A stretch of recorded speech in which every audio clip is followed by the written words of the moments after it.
Pembahasan terakhir di kesempatan pagi hari ini adalah berkaitan dengan ibadah hati pula, masih keterkaitannya muamalah kita dengan Allah Subhanahu wa taala dalam ibadah hati, yaitu eh, al-haya, itu merasa malu kepada Allah Subhanahu wa taala.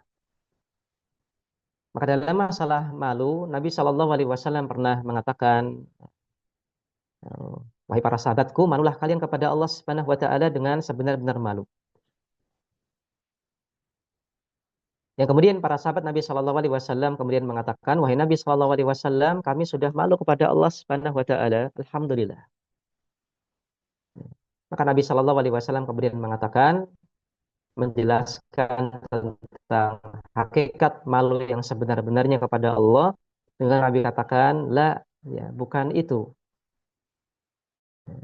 Dengan malu kepada Allah dengan sebenar-benarnya malu adalah ketika engkau menjaga kepalamu dan isi kepalamu. Ya, apa yang engkau pikirkan, apa yang engkau pertimbangkan, maka engkau jaga itu semua. Kemudian engkau menjaga perut dengan segala isinya. Ya, apa yang engkau masukkan ke dalam perutmu, apakah yang halal ataukah yang haram. Ya. Kemudian ya, engkau mengingat mati dan siksanya. Ya, jangan sampai kemudian terlena dengan kehidupan dunia. Maka itu adalah malu yang sejati kepada Allah Subhanahu wa taala.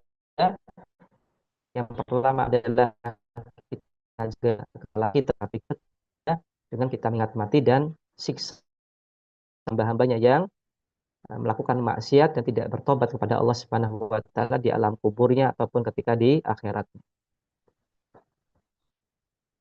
Maka itu adalah rasa malu yang sebenar-benarnya kepada Allah Subhanahu wa taala. Nabi Shallallahu alaihi wasallam melanjutkan sabdanya, barang siapa menginginkan akhirat, hendaknya ia meninggalkan perhiasan dunia. Maksudnya adalah bukan artinya ada perintah dari Nabi Shallallahu alaihi wasallam ya, untuk kita tinggalkan semua dunia, tidak.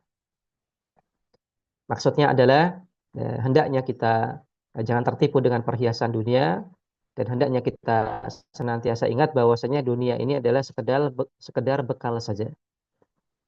Apa yang kita ambil dari dunia itu adalah kita maksimalkan untuk bisa menjadi bekal kita untuk mengantarkan kita kepada alam akhirat kita yang baik. Sampai kemudian dunia dan sarana yang Allah Subhanahu wa taala berikan kepada kita malah menjadi tujuan. Maka Nabi Shallallahu alaihi wasallam mengatakan, barang siapa menginginkan akhirat, maka hendaknya ia meninggalkan perhiasan dunia. Maka maksudnya adalah jangan sampai kemudian dia terlena dan tertipu dengan perhiasan dunia sehingga dia lalai terhadap Allah Subhanahu wa taala, lalai terhadap akhiratnya. Bukan artinya kemudian dunia ini kita tinggalkan 100%, tidak. Karena tidak dipungkiri dunia ini kita butuhkan. Maka kita butuh makan. Makan itu adalah dunia. Kita butuh minum, kita butuh pakaian untuk menutup aurat kita. Kita butuh rumah untuk kemudian kita bernaung. Nah, kita butuh pasangan hidup, kita butuh anak. Nah, kita butuh harta, kita butuh kendaraan. Maka semuanya itu adalah dunia. Nah, dan itu adalah sebuah hal yang memang Allah ciptakan sebagai bekal bagi kita manusia dalam beribadah kepada Allah Subhanahu wa taala. Ya, maka bukan artinya kemudian kita tinggalkan semua ini, tidak. Tapi maksudnya adalah kita jangan sampai tertipu dengan bekal-bekal ini dan sarana-sarana ini, kemudian kita malah berpaling dari Allah Subhanahu wa taala. Nabi Shallallahu alaihi wasallam menutup sabdanya dengan beliau katakan, siapapun yang telah melakukan itu semuanya berarti ia telah memiliki rasa malu yang sebenar-benarnya kepada Allah Subhanahu wa taala. Maka dari sini kita bisa mengambil kesimpulan bahwasanya rasa malu dalam hati itu akan kemudian bisa kita lihat dari realita perbuatan. Maka ketika seseorang ini betul-betul berhati-hati dalam berpikir, mengeluarkan statement, mengeluarkan kebijakan. Ketika seseorang berhati-hati dalam mencari rizki, ketika seseorang kita lihat sedang tafakur, merenung, bermunajat, berdoa, menangis, minta ampunan dan mohon ampun kepada Allah Subhanahu wa taala. Nah, kemudian ketika kita lihat seseorang begitu maksimalnya untuk kemudian memanfaatkan dunia untuk akhiratnya. Dia tidak tertipu dengan dunianya, meskipun dia adalah orang yang kaya, ataupun mungkin dia adalah orang yang miskin, tapi semangat sekali untuk kemudian memberi dan bersedekah. Maka bukti-bukti nyata ini berupa perbuatan badan atau amalan lisan. Nah, ini adalah merupakan cerminan dari rasa malu seorang hamba kepada Allah Subhanahu wa taala.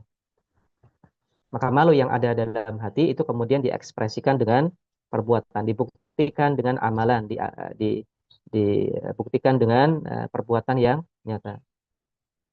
Maka malu itu bukan hanya sekedar di hati dan di lisan, namun ada realisasinya. Sebagaimana yang Nabi Shallallahu Alaihi Wasallam katakan, bahwasanya hamba yang malu sebenar-benarnya kepada Allah adalah hamba yang bisa melakukan hal ini semua. Kaum muslimin dan muslimah yang dirahmati oleh Allah Subhanahu wa taala, maka ini juga menunjukkan kepada kita bahwasanya al-imanu itu adalah tasdikun fil qalbi wal qaul bil lisan wal amal bil jawarih. Yang namanya iman itu adalah yang pertama pembenaran dalam hati, yang kedua adalah diucapkan dengan lisan, kemudian yang ketiga adalah dibuktikan dengan amalan zahir, amalan anggota badan. Maka malu ini bukan hanya ada pada hati dan lisan, tapi juga dibuktikan dengan anggota badan. Kaum muslimin dan muslimah yang dirahmati oleh Allah Subhanahu wa taala, kiranya demikian yang bisa kita bahas di kesempatan pagi hari ini. Wassallallahu ala nabiyina Muhammadin wa ala alihi wa sahbihi wasallam. Kita berdoa supaya Allah Subhanahu wa taala mempermudah kita untuk kemudian bisa melatih diri kita untuk memiliki sifat-sifat tadi, dan juga senantiasa Allah Subhanahu wa taala bimbing kita untuk senantiasa menghadirkannya dalam hati kita dalam bermuamalah kepada Allah Subhanahu wa taala